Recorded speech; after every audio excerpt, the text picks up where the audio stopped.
Merab s'est imposé 7 nuits face à Umar Nurmagomedov lors du co-main event de l'UFC 311. C'était un combat, franchement, qu'on s'attendait pas à cette surprise-là du côté de Merab. Qu'est-ce que t'as pensé, toi, Wes, de ce combat? Merab est juste trop fort. Voilà, je vais être honnête, vous risquez de voir un West qui va probablement beaucoup sucer Merab dans cette vidéo. Faut savoir un truc. Je ne suis pas un bandeur de Merab, car tout simplement j'étais pour Oumar. Je voyais Oumar gagner, donc je m'attendais pas à ça de Merab. Je dois avouer que il m'a énormément surpris et que je commence à me dire, voilà, Merab c'est quelqu'un. Et honnêtement, je me disais, ok, c'est facile face à O'Malley de dominer comme ça, c'est facile face à des Cerudo vieillissants, c'est facile face à Petr Yan qui sont pas bien mentalement, c'est facile. Face à Oumar Nurmagomedov qui est en 18-0, qui était plus près que jamais pour le titre, et ben apparemment c'est facile aussi pour lui. Ah, vu comment il était à l'aise. Alors c'était pas facile non plus pour Merab parce que je pense qu'on nous donne on a les mêmes notes. On donne les deux premiers rounds à Oumar et les trois derniers à Ouais. Islam. À Pff, Merab. on va tourner les vidéos en même temps, là. En faisant les deux vidéos l'une après l'autre, donc c'est un peu compliqué. Non, on donne les trois derniers à Merab. Et honnêtement, je pense qu'il n'y a pas réellement de débat. Je dois avouer que quand on avait vu les cartes des juges et qu'on a vu le round des juges mettre le premier round à Merab, perso, j'ai pas trop compris. Pour moi, le premier, il n'y a aucun débat, il est pour Oumar. Le deuxième aussi. Le troisième, il n'y a aucun débat, il est pour Merab. Le cinquième aussi. Le quatrième, c'est celui que j'ai le moins suivi, je vais être honnête. J'ai eu 1 ou 2 minutes où j'ai dû répondre à des messages, du coup, j'ai loupé quelques actions. Donc, je pense que c'est ça qui me fait ne pas être sûr à 100% sur le round, surtout que j'ai pas eu le temps de regarder le combat depuis. Mais je sais qu'il y en a certains qui disent que le combat a été volé, que la décision aurait dû être du côté d'Oumar. Mais pour moi, pas du tout. Vraiment. Parce que on a un Oumar qui finalement dans ses phases où il domine n'est pas tant dominant que ça face à Merab. Et de l'autre côté on a un Merab qui quand il domine, il domine. Et je pense que c'est surtout ça aussi, c'est que Merab, son cardio joue énormément. Et encore une fois il a montré que son cardio était finalement son arme la plus puissante à Merab. Ce qui fait deux premiers rounds où il est en demi-teinte, voilà, il attend qu'en fait l'autre s'épuise pour que dès le troisième round il se donne à 100%. Et en fait il est tellement sûr qu'il va gagner les trois autres rounds qui se dit bon je peux me permettre de lui laisser deux premiers rounds et de se fatiguer. Parce que moi je sais qu'à partir du troisième, je vais lancer le diesel là, fiou, tout droit, tout droit, version à victoire, et il est allé vers la victoire Merab. Et honnêtement, à part Oumar, je vois pas qui peut le battre.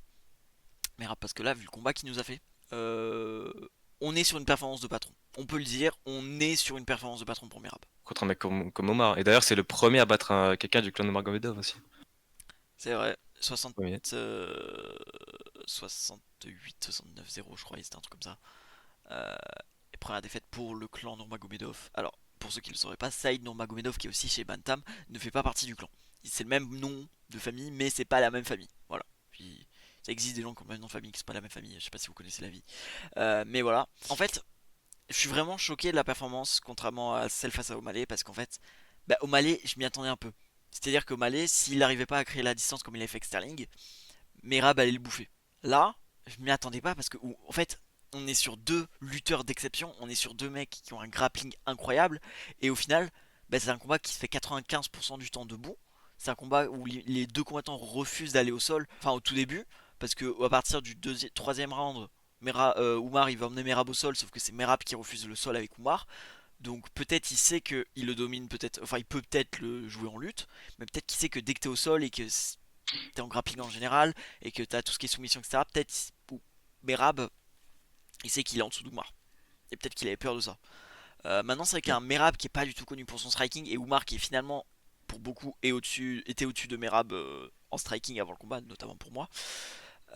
C'était assez spécial de me voir Merab vouloir rester debout avec Oumar. C'est vrai que durant les deux premiers, il est resté debout, hein. Bah, Les deux sont restés debout des deux premiers, en vrai. les deux Je pensais premiers qu'on rounds, allait j'étais avoir du debout. sol plus rapidement.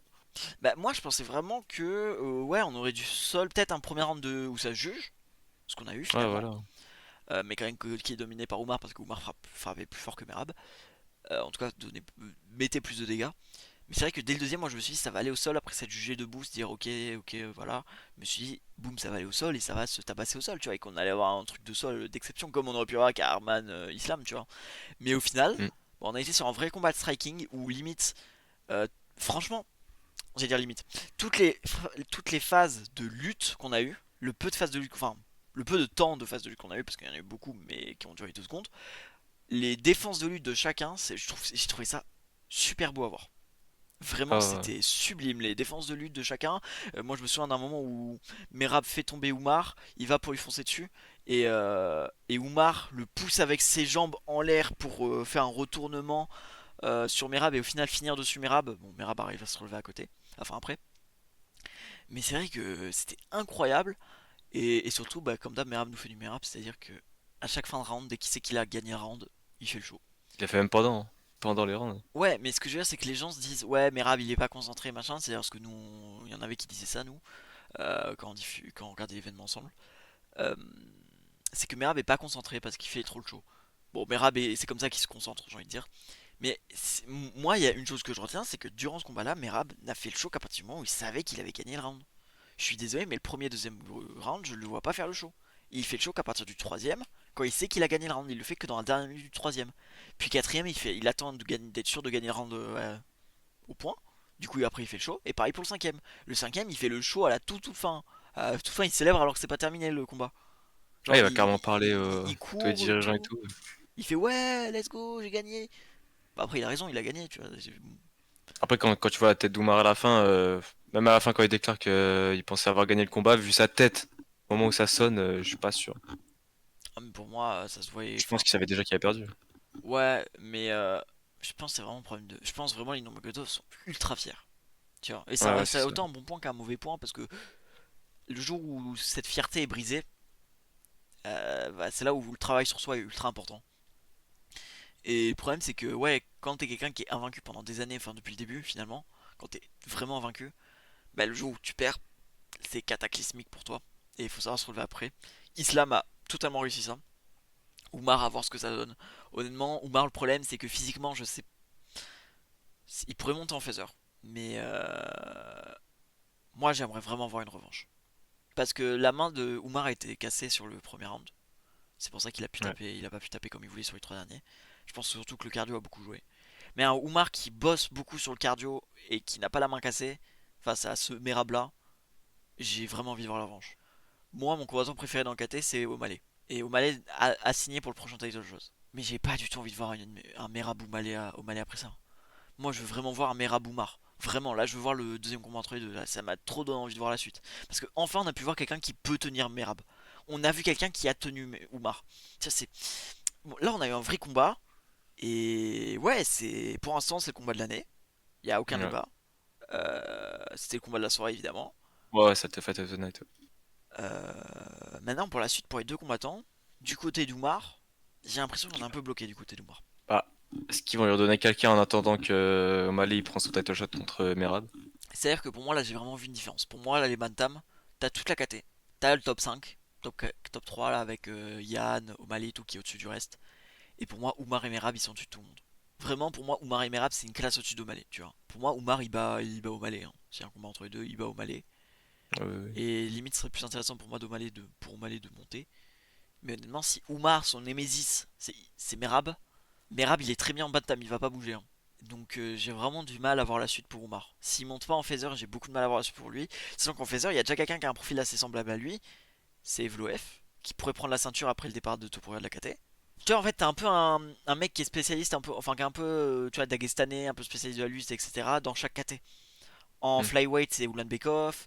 En bantam, c'est Oumar. En feather, c'est Vloef. En lightweight, c'est Islam. En welter, mais il est pas dagestanais, Ah, Belal, mais on va dire dans le non, bah non. style de combat, tu vois. Je sais pas, Shafkat peut-être. J'en sais rien. Enfin, welter, c'est un peu compliqué. Middle Ramsat. Middle, Ramzat. Light heavyweight en KLF. Et heavyweight. Non, non. Ouais, heavyweight. Bon, en même temps, c'est heavyweight, j'ai envie de te dire. Oui, oui. Après, t'en as un là, qui va affronter Curtis Blades là pour ses débuts à l'UFC. Qui, je crois, est dagestanais. J'ai plus son nom, j'avais fait la news dessus. Mais il va affronter Curtis Blades là pour ses débuts à l'UFC, donc top 5 dès le début. Pas mal, c'est qu'il doit être fort, je pense. Ah Mais bah ouais. qui est russe et qui doit être dagestanais, je pense. Je vous mettrai l'image de l'officialisation du combat. Euh, Bah, Merab, du coup, ça avait été annoncé. Le retour d'O'Malley, du coup, qui a déjà commencé à s'entraîner, mais ça avait été. Bon, c'est pas officialisé, mais je pense que ça devrait pas tarder pour l'UFC 313, 314. C'était mars-avril environ. Ça avait été. ouais, je le verrai plus sur 314. Parce que 313, on a déjà du coup, on a eu Oui, bah oui, ça a déjà pris. Ouais. l'officialisation de. Ah d'ailleurs, on pourrait faire un podcast dessus, j'en ai réfléchir. Bah, Euh, j'y ai pensé il y a 2 minutes. Exactement. Et en plein podcast, on réfléchit au prochain podcast. Si ça, c'est pas du boulot. On a eu l'officialisation d'Ankalaev Pereira. Je verrais plus pour Et 314. Eddie Hooker. Et peut-être 314, t'auras un main event Merab au Malais et en co-main pour la ceinture BMF pour aller au Holloway. Très, très propre. Ça serait propre de fou. À côté, si tu nous fais une carte pas dégueulasse, franchement, on serait c'est un très bel événement. Finalement, actuellement, il y a que l'UFC 312 qui fait un peu tâche. Malgré le fait qu'il y ait deux combats pour le titre. Mais bon, Ouais. c'est pas les plus excitants.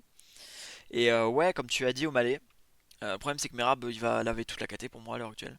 Il y a personne qui peut. Il y a même pas de débat avec n'importe qui là. Pourtant, les Bantam, juste en dehors du top 15, proche du top 15, il y a énormément de noms, hein. On... Il y a vraiment beaucoup de noms. On parle d'une vraie KT quoi.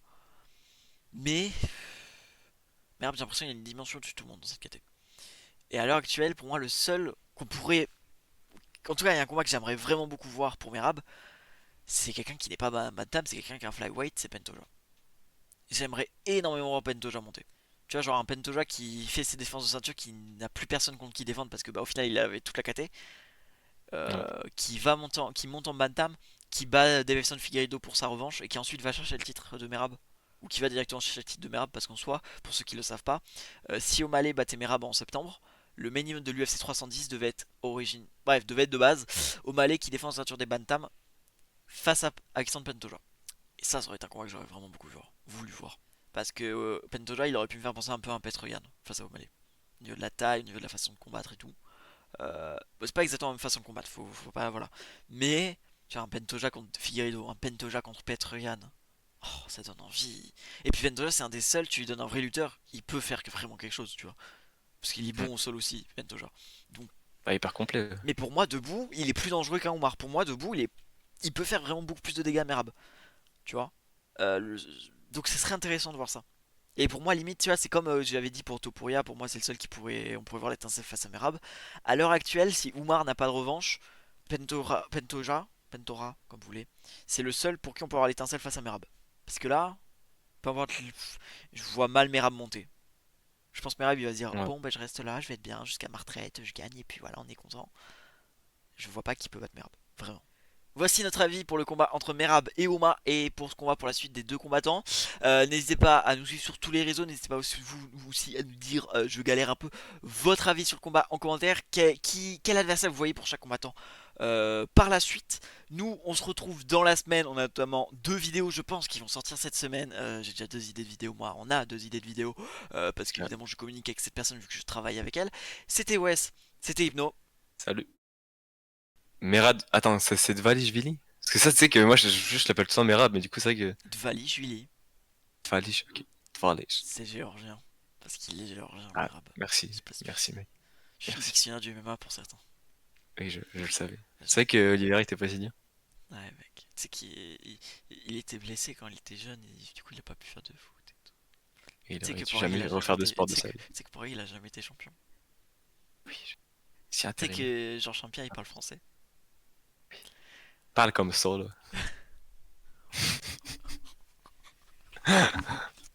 Fais ton intro, je t'en supplie, fais ton intro.